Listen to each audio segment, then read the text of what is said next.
When I was younger, I went and studied abroad in Jerusalem with the BYU program. And one day, my teacher took us to a cave and we climbed deep into the cave. And when we were in there, he had us turn off our lights. And I have never experienced darkness like that. Usually, there would be a speck of light where our eyes can adjust to something.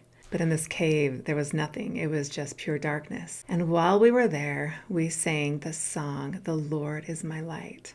This week, we get to study section 45, one section. This section came with joy to the saints. At the beginning of this revelation, the Lord tells them that He is their light in the darkness. It was March 1831, and it was during these months that the saints were gathering to Kirtland, and there were many questions in their lives. They were suffering persecution. There were problems in the nation.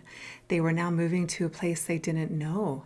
As you study section 45, look for the promises the Lord is giving them, specifically about the promises of the refuge He will give them in these last days before His second coming. And these promises are not just for them. They are for generations after them and for those that will yet gather to them. As you study these revelations, think of the prophets of old who have spoken of a future day when the Lord will gather His people together and He will be their light in the darkness. He will be their refuge in the storm, and He will gather them through the covenants He will make with them.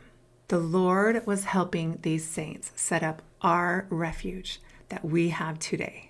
When you study this section, remember that they received it to their joy. Think about writing the word joy in the middle of a piece of paper. And as you study this revelation, just pulling out all the things that bring you and your family joy.